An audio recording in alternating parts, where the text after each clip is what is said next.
성경의 한 권을, 특히 이 로마서와 같은 성경을 정해서 연속으로 이렇게 설교한다는 것이 첫째는 설교자에게 굉장히 부담스럽고요, 또 듣는 성도님들에게도 쉽지 않은 부담이 될 수 있습니다.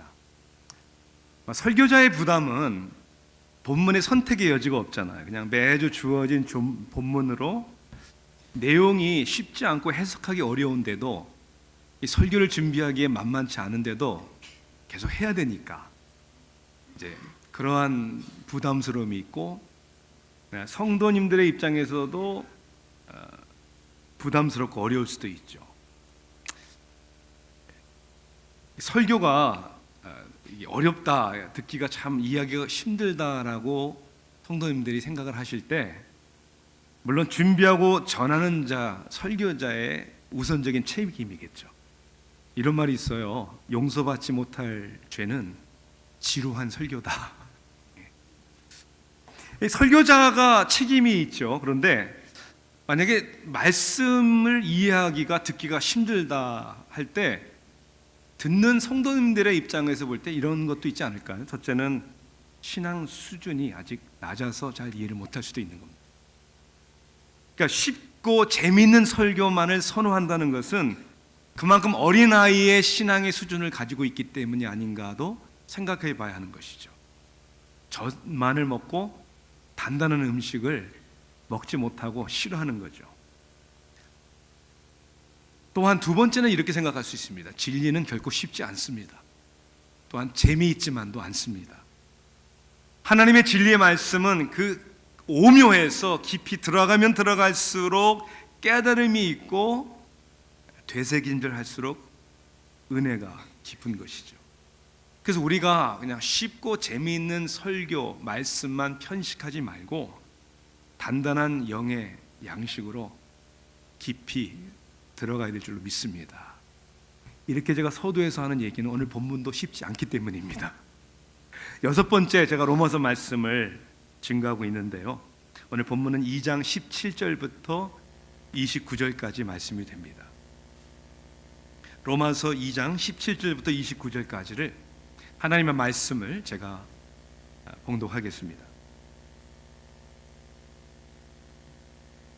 유대인이라 불리는 네가 율법을 의지하며 하나님을 자랑하며 율법의 교훈을 받아 하나님의 뜻을 알고 지극히 선한 것을 분간하며 맹인의 길을 인도하는 자여 어둠에 있는 자의 빛이요 율법에 있는 지식과 진리의 모본을 가진 자로서 어리석은 자의 교사요 어린 아이의 선생이라고 스스로 믿으니, 그러면 다른 사람을 가르치는 네가 네 자신을 가르치지 아니하느냐?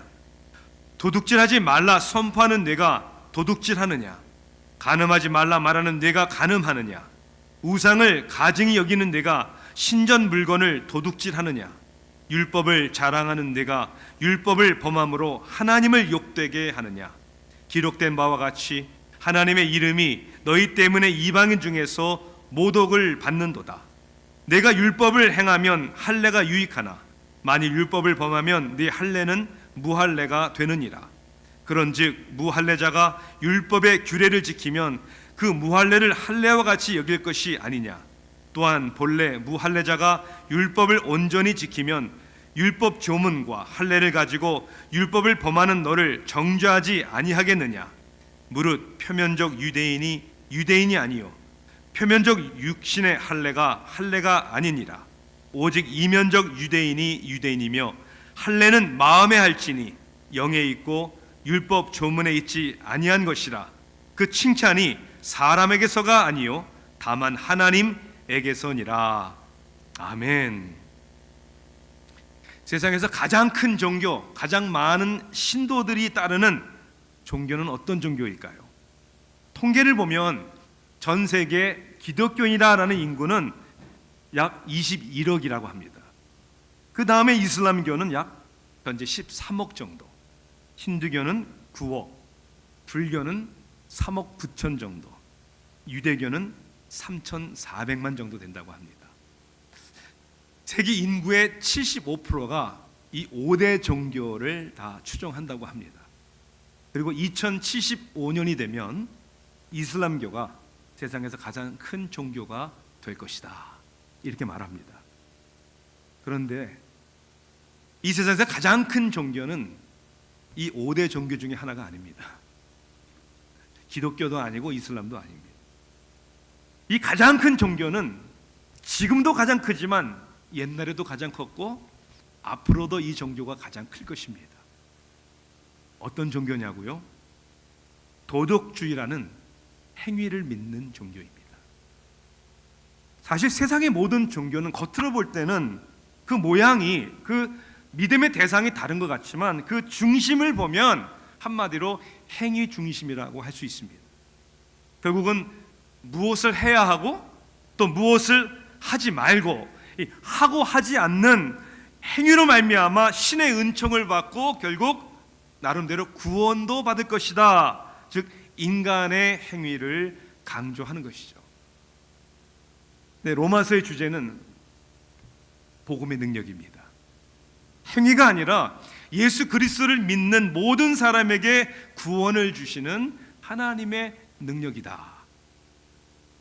그래서 로마서에서 바울은 종교도 아니고 행위도 아니고 왜 예수 그리스도만이 우리의 구원이 되시는가, 구원의 능력이 되시는가를 설명하고 있는 것이죠. 우리가 1장에서 볼 때는 종교성이 없는, 특히 유대인들의 눈에 종교성이 없는, 율법이 없는 이방인들도 결국 하나님의 진노 아래에 있고, 그래 하나님의 심판에 대하여 핑계치 못할 것이다 라고 바울이 선언을 합니다.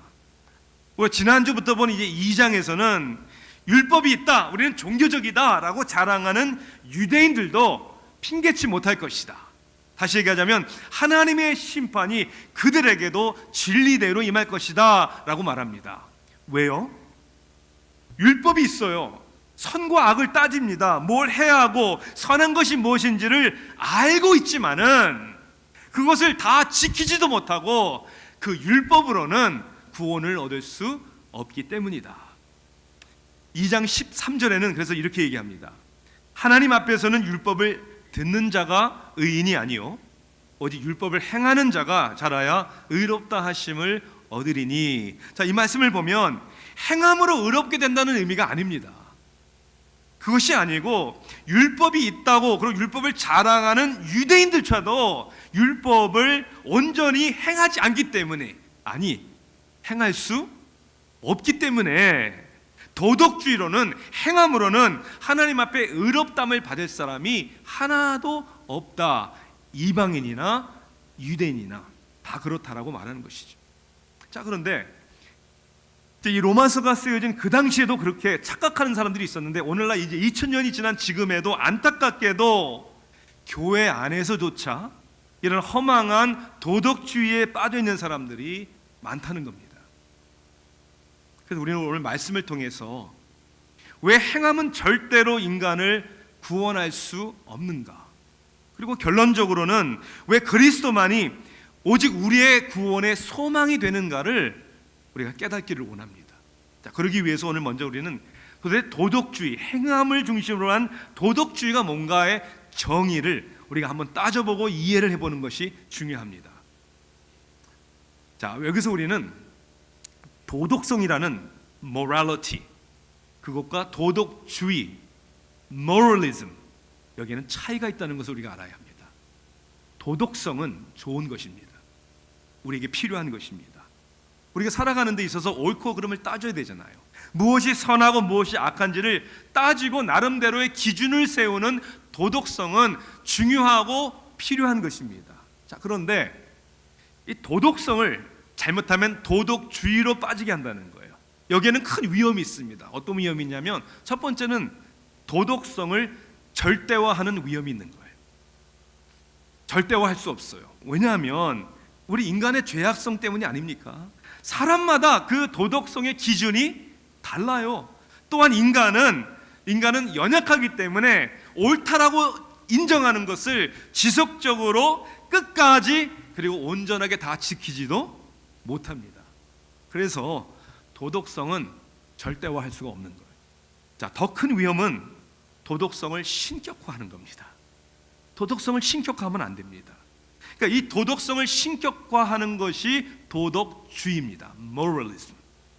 필요하고 좋은 것이지만 이거를 너무나 중요시 여긴 나머지 이것을 우상 숭배하는 것이죠. 여러분, 필요하고 좋은 것이지만 도덕성은 우리의 인간의 죄악의 문제를 해결해 주지도 못하고 더욱 우리 인간을 구원해 주지도 못하는 것이죠. 그런데 유대인들은 오늘 율법과 할례를 너무 중요시 여긴 나머지 그것을 자랑을 했습니다. 그리고 그 자체가 자기들을 구원하는 것이라고 착각을 했습니다. 영어로 표현하자면 이렇게 표현할 수 있는 것 같아요. Turning good things, 좋은 것들을 into God, G-O-D, 좋은 것들을 신격화 만드는 거예요. 지금도 그런 사람, 많은 착각하는 사람들이 있어요. 누군가 이러한 얘기를 했는데 의미심장한 말이라고 생각을 합니다. Trusting Christianity, 기독교도 믿고 교회도 믿는데 but not trusting Christ, 기독교는 믿는데 그리스도는 믿지 않는, 그러한 이제 어떻게 보면 조금 답하기가 불편한 질문을 하시는 분들이 있어요.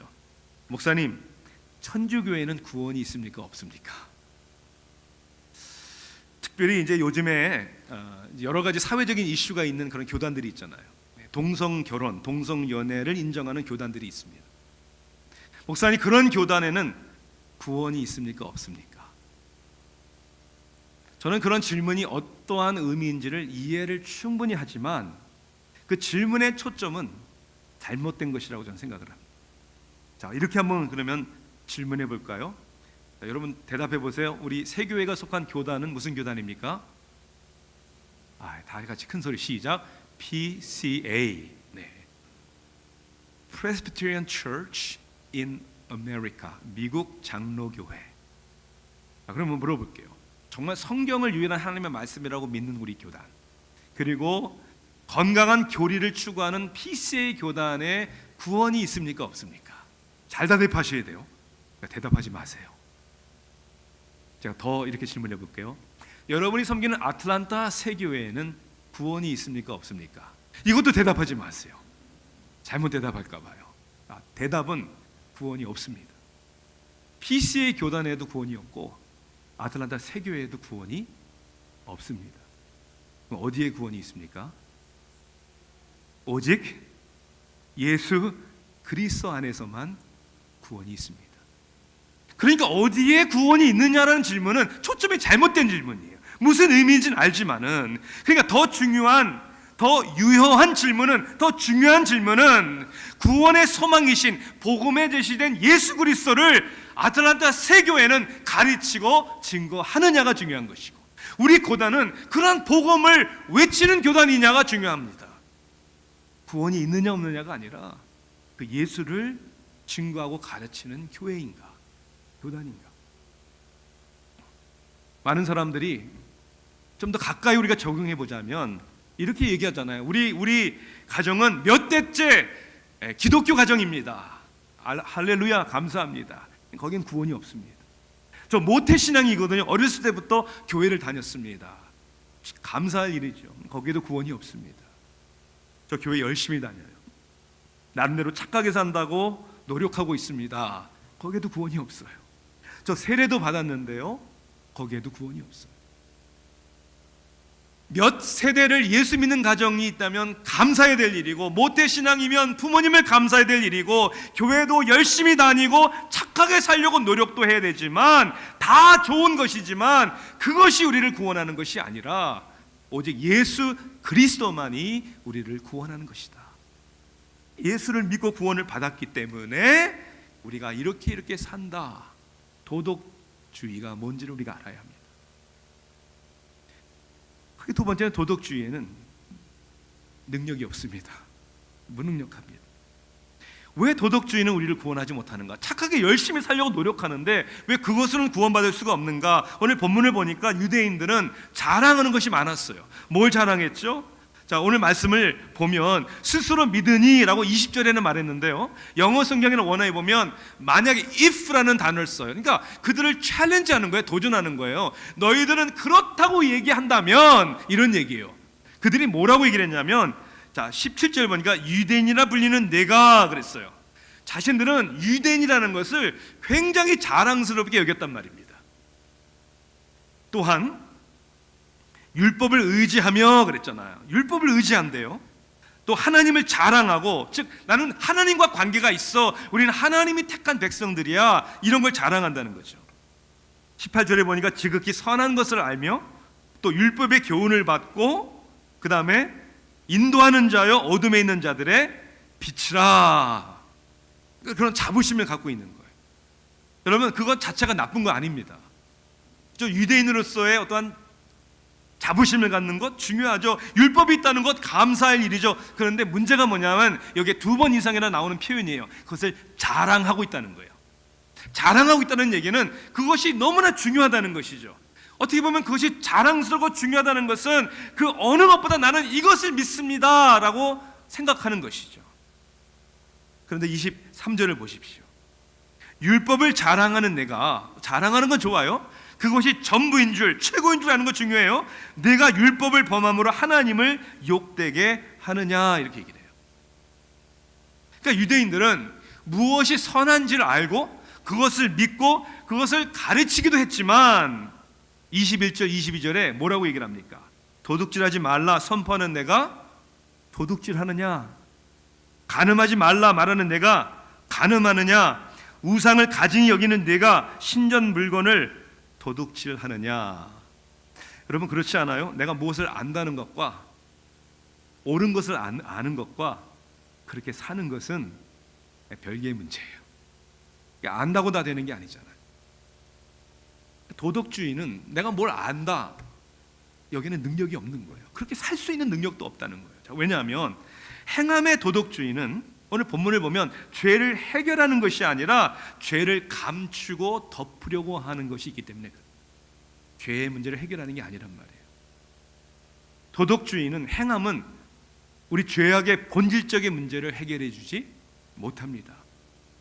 왜냐하면 결국 죄의 문제는 행함의 문제가 아니기 때문에 그래요. 행함의 문제가 아니고 우리의 마음의 죄악성의 문제이기 때문에 그렇습니다. 그래서 29절에 뭐라고 되어 있습니까? 오직 이면적 유대인이 유대인이며 할례는 마음에 알지니 영에 있고 율법 조문에 있지 아니한 것이라. 이건 마음의 세계, 영의 세계의 문제이기 때문입니다. 자, 우리가 이렇게 말장난이 아니라 여러분, 우리가 이렇게 한번 질문을 해봐야 되는 거예요. 도둑질을 해서 도둑놈이냐, 그렇죠? 아니면 도둑놈이기 때문에 도둑질을 했느냐. 자, 세상의 법은 도둑질을 했기 때문에, 그리고 들키고 잡혀야 도둑놈이 되는 거예요. 그것이 세상의 법이에요. 도둑질을 하고 잡히고, 그죠? 그런데 하나님의 법은 이미 마음에 탐욕이 있기 때문에, 마음에 이미 도둑놈이기 때문에, 마음에 이미 여자를 보고 간음을 하기 때문에 그것이 죄라고 얘기하는 것이죠. 그래서 예레미야 17장 9절 말씀을 보니까 만물보다 거짓되고 심히 부패한 것은 뭐라고요? 마음이라. 능히 누가 이를 알리오마는. 죄의 문제는 행함의 문제 이전에 우리 마음의 문제잖아요. 그러니 어떻게 도덕적인 삶으로 살겠다는 우리의 몸부림침이 우리 마음에 나만 생각하는 이기주의와 욕망과 온갖 음란과 시기와 분노와 교만과 두려움과 근심, 걱정의 문제들을 어떻게 해결해 줄 수 있습니까?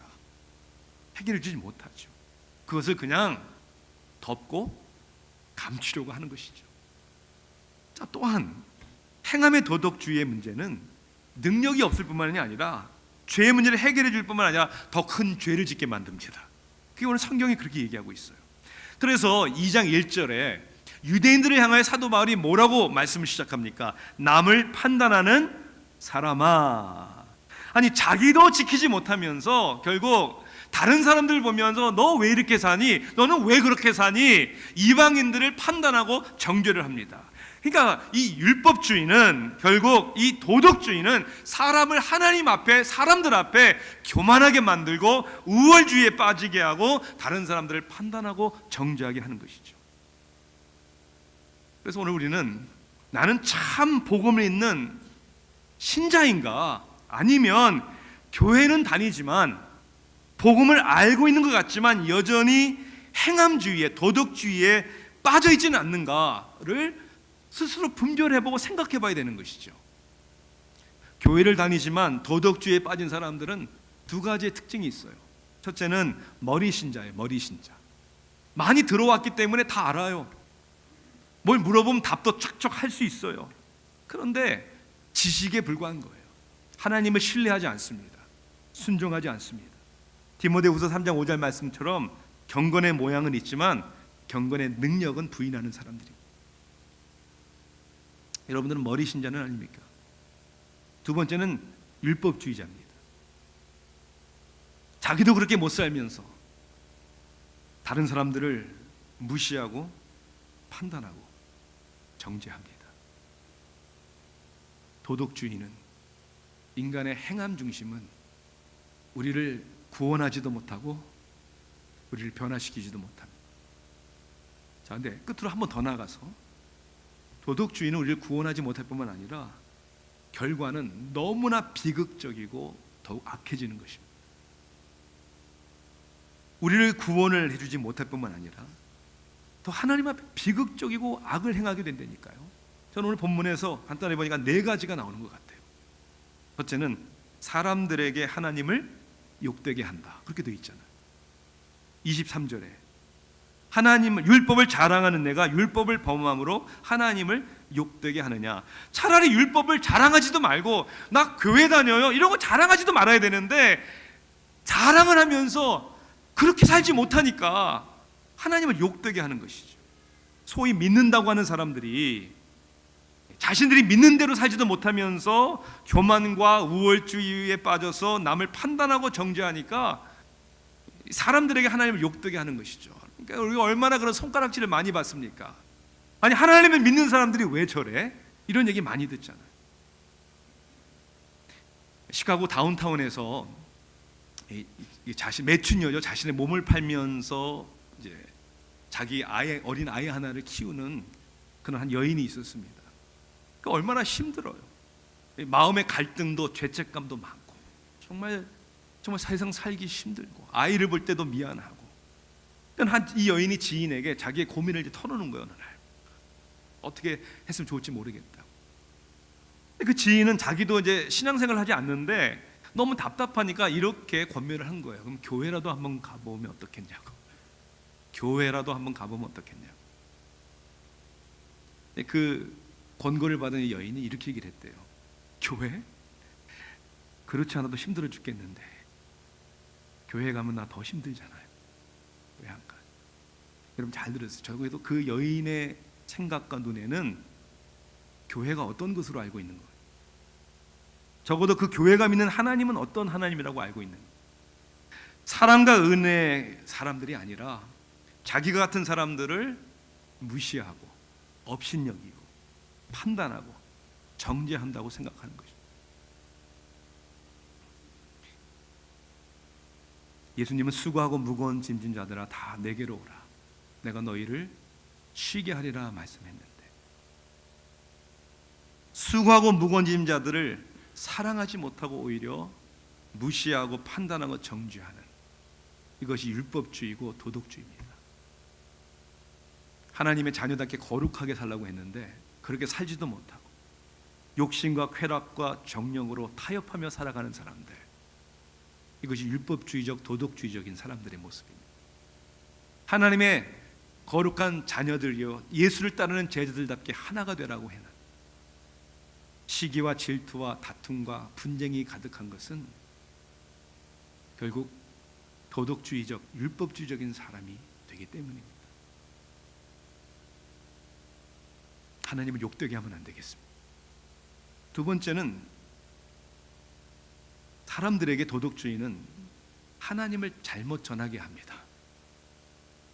도덕주의자들, 율법주의자들은 사람들에게 하나님을 오해하게 만든다는 거예요. 그리고 사람들은 그 하나님을 싫어하게 하고 그리고 그 하나님을 불신하게 만드는 거예요. 어떤 의미에서 사람들이 난 하나님 안 믿습니다 할 때 그들이 믿지 않는 하나님은 성경의 하나님이 아니라 본이 되지 않는 사람들에 의해서 잘못 알려지고 보여진 하나님입니다. 사랑하는 성도 여러분, 저는 그래서 확신합니다. 첫째는 우리가 하나님을 바로 믿고, 아멘입니까? 하나님을 바로 믿고 하나님을 바로 전할 때 저는 사람들이 하나님을 믿는 역사가 반드시 일어날 줄로 믿습니다. 적어도 그러한 성경의 하나님을, 복음의 하나님을 증거해야 하는 사명과 책임이 우리에게 있다는 것이죠. 세 번째는 하나님의 영광을 가리는 거예요. 구원이 사람의 행위와 노력으로 이루어진다면 그럼 그 자랑과 영광은 누구의 것이 되는 겁니까? 사람이 되는 것이죠. 사람의 것. 그런데 하나님은 그 영광을, 하나님 당신의 영광을 그 누구와도 나누지 않겠다라고 말씀하셨잖아요. 그래서 우리가 잘 알고 있는 에베소서 2장 8절 9절 말씀을 보니까 너희는 그 은혜에 의하여 믿음으로 말미암아 구원을 받았으니 이것이 너의 것에서 난 것이 아니요 하나님의 선물이라. 왜요? 행위에서 난 것이 아니니 이는 누구든지 자랑하지 못하게 함이라. 그러한 우리의 도덕주의에 의해서, 행함에 의해서 구원을 받는다면 하나님의 영광을 다 가려버리는 것이죠. 그러나 하나님의 전적인 은혜이기 때문에 우리의 자랑은 하나님께만 돌릴 수밖에 없는 것입니다. 근데 더 중요한 것은 이 도덕주의는 하나님의 이름을 욕되게 할 뿐만 아니라 하나님을 잘못 전달하게 할 뿐만 아니라 하나님을 영광을 가릴 뿐만 아니라 더 심각한 문제는 결국 도덕주의는, 행함주의는 하나님을 불신하는 것이라는 거예요. 하나님을 불신하는 것, 하나님과 복음의 예수님을 불신하고 부정하는 겁니다. 그래서 사도 바울은 고린도전서 2장 2절에서 이렇게 얘기를 합니다. 내가 너희 중에서 예수 그리스도와 그가 십자가에 못 박힌 것 외에는 아무것도 알지 아니기로 작정하였습니다. 왜 십자가 예수 그리스도 외에는 다른 거 아무것도 알지 않겠다고 작정했습니까?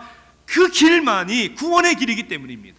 그 길만이 하나님 아버지 앞으로 나가는 길이기 때문에 그것만을 고집하겠습니다 라고 사도 바울은 외친 것이죠. 그 사도 바울이 믿는 복음의 그리스도가 우리가 믿는 복음의 그리스도가 되어야 되는 것이죠. 도덕주의는 아무리 진실하게 생각하고 최선을 다해 노력할지라도 절대 우리를 구원할 수 없습니다. 마음의 문제이기 때문에 결국 우리의 마음의 주인이 바뀌어야 되는 겁니다. 주인이었던 내가 아니라 예수 그리스도로.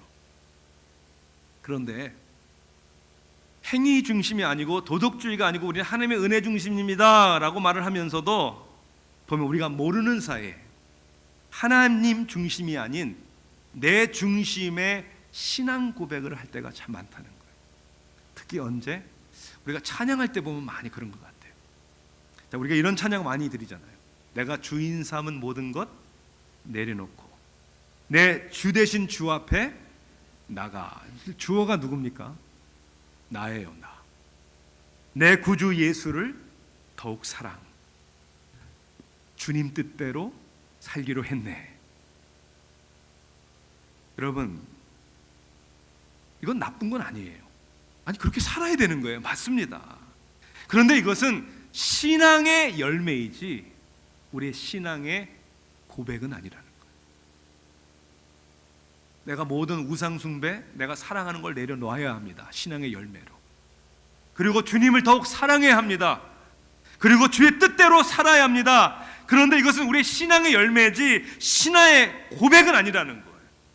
어떻게 보면 오늘 우리가 하나님 앞에 헌금을 드리며 드린 찬송가가 우리의 신앙 고백이에요. 우리가 뭐라고 찬양을 했죠? 주 예수 내 마음에 들어와 계신 후 변하여 새 사람 되고. 주님이 내 마음에 들어오신 후에야 새 사람이 되는 거예요. 주 예수 내 마음에 들어와 계신 후 망령된 행실을 그때야 비로소 끊고 머리털보다도 더 많던 내 죄가 눈보다 더 씌어졌네. 내 마음에 소망을 든든히 가질 수 있는 이유는 주 예수 내 마음에 오심. 의심의 구름이 사라져 버림도 주 예수 내 마음에 오심. 사망의 음침한 골짜기 가다가 그럴 때도 있잖아요. 밝은 빛 호련히 비춰져 멀리 하늘을 환하게 보임도, 그렇게 신앙생활 할 수 있는 것도 이미 주 예수 내 마음에 오심.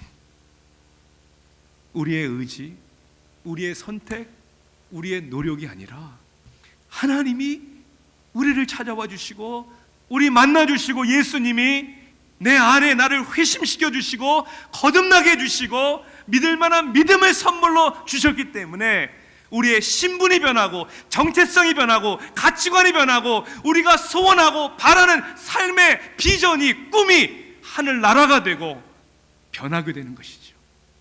선행을 통하여 구원을 받는 게 아니라 하나님이 우리를 구원해 주셨기 때문에 선한 삶을 살기로 하나님이 우리를 동기도 주시고 능력도 주시는 이 은혜 중심의, 하나님 중심의 복음의 사람들이 우리가 다 되기를 간절히 축원합니다.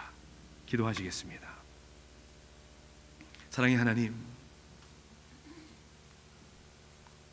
우리의 삶의 노력과 몸부림침과 우리의 갈등 속에 보면 내가 중심에 서일 때가 많습니다. 그래서 주님께서는 분주한 우리의 삶 속에 바삐 움직이는 우리의 분주한 삶을 잠시 멈추고 주님 오실 때까지 예수의 성찬을 대하라고, 주의 성찬을 대하라고 약속하시고 말씀하시고 우리에게 명령하셨습니다. 다시 십자가 앞에 나갑니다. 다시 우리의 어쩔 수 없는 죄악을 용서하시기 위하여 찢기시고 못 박히시고 피를 흘리신 주님의 희생의 사랑을 생각해 봅니다. 오늘 이 성찬 예식 위에 주님 성령의 기름 부음을 부어 주시옵소서. 예수 그리스도 이름으로 간절히 기도합니다.